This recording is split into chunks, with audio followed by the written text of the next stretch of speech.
I'm joined by Sam Micich. Sam is General Manager of Operations at Clicks IT Recruitment. Her professional focus spans through business transformation, particularly the intersection of human and artificial intelligence, and driving Clicks and Index's role as thought leaders in gender and neurodiversity recruitment. Sam has kindly agreed to co-host and participate with me in this web session that will focus on autism at work from a recruiter and employer organisation perspective. So thankfully, Sam and I are going to take turns at questioning each other and maybe addressing and working through some of those questions that we often know are on the tip of employer and recruitment organisations' tongues. So Sam, I'll let you kick off. Fantastic. Thank you, Julie. Thanks for that very nice intro. Very kind. I do have some questions for you, some curly ones, I hope, that a lot of people do think about. And certainly these are the questions that I know I've asked your team when we first started talking. So to kick the session off, one of the first things that I'm sure comes to mind for so many employers and recruitment businesses is really why. Why should hiring managers and recruiters change the way that they conduct their sourcing and hiring processes just to accommodate autistic and neurodiverse people, especially when most people would assume that neurodiverse people make up such a small percentage of the population? So there's probably four key points to this question. The first point is, in terms of the population, there are around about 270,000 individuals conservatively in Australia who would identify on the spectrum. We know that is most likely a gross underestimate of the number of people who actually are on the spectrum due to people who have milder symptoms and who may not have sought a diagnosis, and the fact that female prevalence and diagnostic criteria is not up to scratch, and therefore females potentially aren't diagnosed as readily as males are.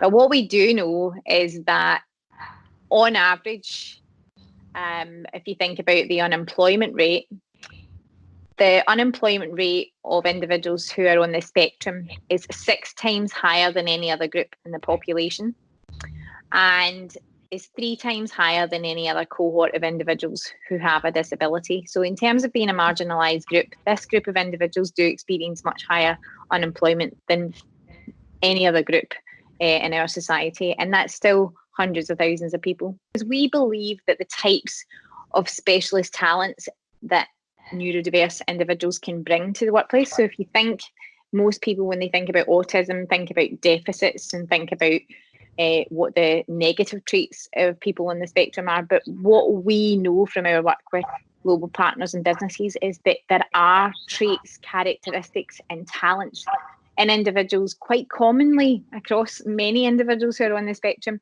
that are extremely employable skills and are of high value to a lot of workplaces. Those types of skills might include having high attention to detail, being extremely focused, being able to problem solve, having the ability to have really, really focused, single-orientated attention on one or more subject matter or expertise, being able to pick up and learn new skills or subject matters in deep, deep concentration and with deep intensity. We also believe that, from what we've seen with businesses, that if you look or take an approach that observes the practical observations and the skills needed to take on a job, so that you can actually look at the technical merit of what a person can do, that you're going to have a much better success or hit rate of scoring the right candidate for the job. And at this point in time, Specialisterne has a 94% average retention rate. Following any of our programs, employers who engage our candidates on average retain that candidate at 94% rate. So that's incredible, because if you think of the average sort of retention rate, I think the approximate across industry retention rate in recruitment and labour hire is around about 70 to 75%. It makes the argument for change almost a no-brainer when you're talking about those sorts of numbers, and I think that will surprise a lot of people. And you make some other really good points there. I think most importantly almost is what a lot of recruiters or talent people may not be aware of is the commercial benefits. This is really anything but an exercise in charity or doing good. I think I heard your chairman, John Craven, say once, it's not about getting a photo opportunity for the cover of this year's annual report. And that really resonated with me. So if you're watching this, I hope that's resonating with you as well and helping you kind of position it appropriately in your head. Okay, my next question for you.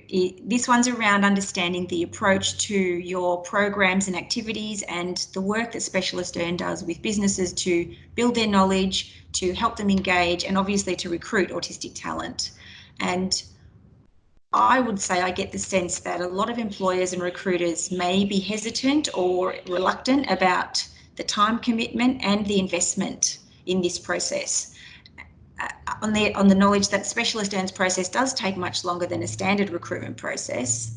So can you help us understand why this is the case and why employers, hiring teams, recruitment companies shouldn't be put off by this? Because obviously we also have these, everyone has the roles where they need someone to start yesterday.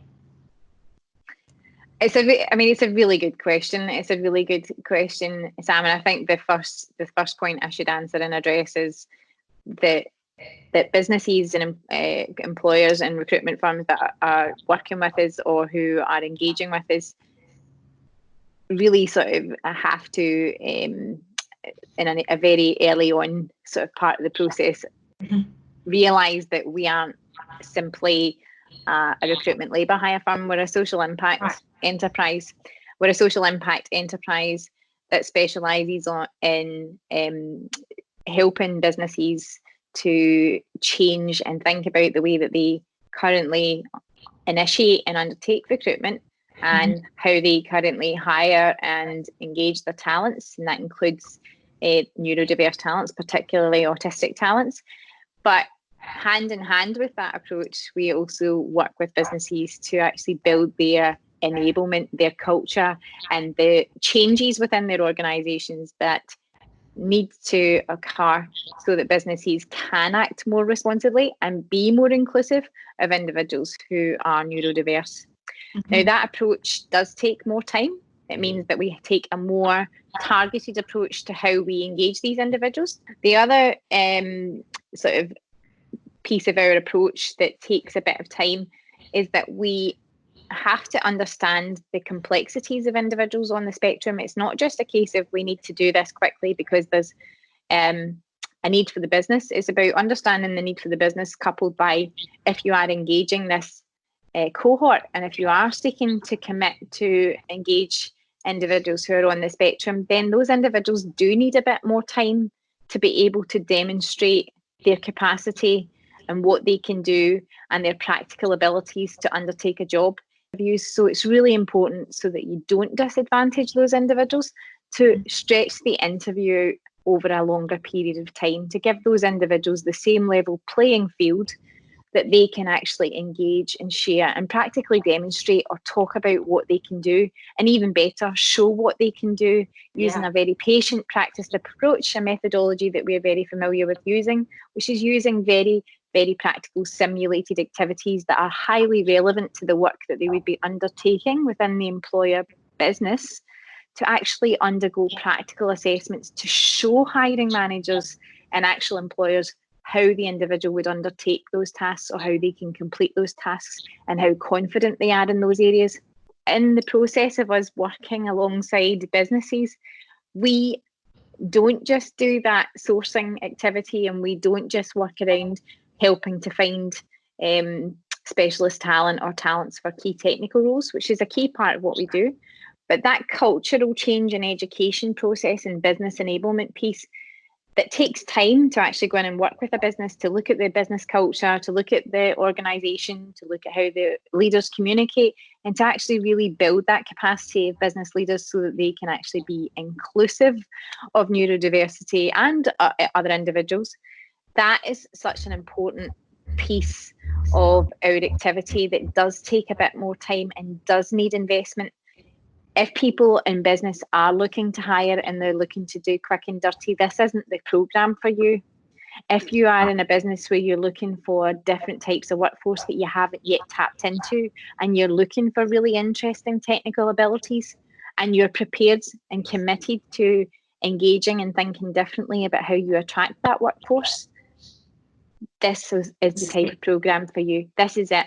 If you're committed to looking at and developing the culture of your organisation to actually embrace all cultures and types of diversity, and if you're looking for groups of individuals who can actually apply and provide really, really sort of unique characteristics and technical traits, this is absolutely the right thing. So I have one for you, Sam.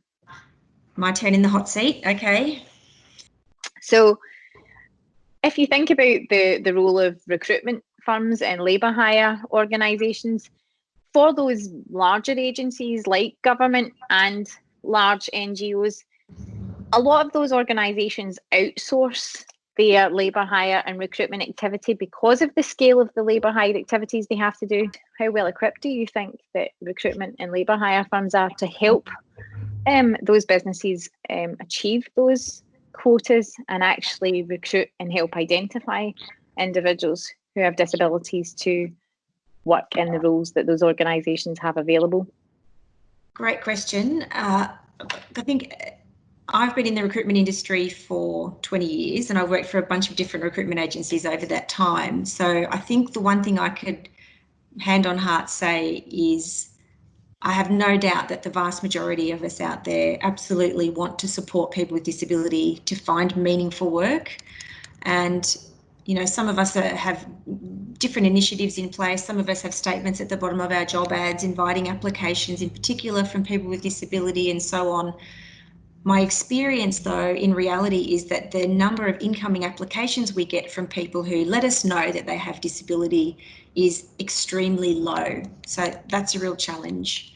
And people with visible disabilities, I think, are almost easier for recruitment agencies to assist in some ways. A person who has impaired mobility, they need ramps, lifts, access control. Someone with vision or hearing impairment needs particular software. And I think most recruiters are pretty good. They're all over meeting those sorts of accessibility needs. I think, however, it's much more nuanced with neurodiverse candidates. And, you know, no two people with autism obviously have exactly the same set of accessibility needs. And I think part of that is we just don't know very much about autism. And I think there have been some terrific shows on TV, on the ABC. They've had Employable Me, Love in the Spectrum. I think there was an autism episode of You Can't Ask That. And I think those shows have done a really good job of bringing autism into the mainstream and giving people some insight into the condition, but I'm not sure that makes us any better equipped to provide an optimal recruitment experience. Having worked with your team over the last year and listening to you talk and being an observer in your recruitment workshops, my learning curve's been incredibly steep. So based on that, I'd probably have to say that the majority of recruiters are probably not quite there. What do you think recruitment and labour hire firms need to do then to meet those growing needs of the businesses who are seeking to create more equitable workplaces and opportunities for people with disabilities, and particularly individuals on the spectrum? Yeah, I think it's a great question. I think there's a few things we need to do. I think number one is we just need to understand a lot more about autism. And I think once we, as the recruitment cohort, understand the characteristics and the requirements of neurodiverse job applicants, and then leading on from that, as you talked about before, all the huge benefits that these workers can bring to an organisation, recruiters and hiring managers can then get an understanding of which roles are going to be suitable for these candidates. I think in many cases much more suited to neurodiverse workers in terms of the performance and the outputs than a neurotypical worker. So I think understanding that win-win will be really helpful. Yeah. I also think it's about having a line of sight to meeting both the needs of the hiring manager and hiring organisation and the job seeker. most recruiters, I think it's fair to say, would be really scared of just getting it wrong. Nobody wants to create additional stress for someone who is on the spectrum, or to say or do the wrong thing. It's little things, whether we should expect to shake hands with them when we meet them. People just we don't know what's okay and what's not okay. So I think that doesn't help. It's kind of holding us back. And the last point I want to make is that I think it'll make a huge difference when we get to a place where neurodiverse or any people with disability feel comfortable to share the fact that they have disability, or in the case of autism, that they have a diagnosis. Working in the IT space, it's probably no huge secret that I think we've probably got quite a high proportion of people on the spectrum in our industry. And if everyone were confident to share that with us, then the government quotas, I think, are probably a long way closer to being achieved, than we probably realise. Right. I think you raise a really good point as well about the rules of engagement, and the point around the shaking hands or shouldn't shaking hands. And it's a really interesting question, just down to the fact that these are questions that people have, or that these are things that go through people's head when you're thinking about how, oh my goodness, how do I talk to someone on the spectrum, or the person doesn't like to be touched, or how do I talk to them? Do I not look them in the eye? The fact is, when you meet someone who is different, or who you don't know, even if it's a person from another country, the best thing to do is to ask the person how the person wants to be interacted with. Just ask. That simple. Just ask. I don't think we think of that. It's almost too obvious, isn't it? So now I've got one last question for you, Julie. Sure. If you could compel hiring teams and recruiters to change one thing about their sourcing and selection process, what would that be? Oh, absolutely. The application and interview process, that first step is the step that is most critical, and it's the step that has greatest barrier or hurdle for the autistic individual. One of the very sort of common challenges that individuals on the spectrum experience is that social interaction and social challenge of coming across maybe awkward or non-conventional when they meet with people. So they're juggling that whole, what's my body language like? How's this person interacting with me? And at the same time, they've got to try and listen, digest, and sort of interpret the question that's being asked for them. And they're thinking about the answer, and they're thinking about how they need to respond.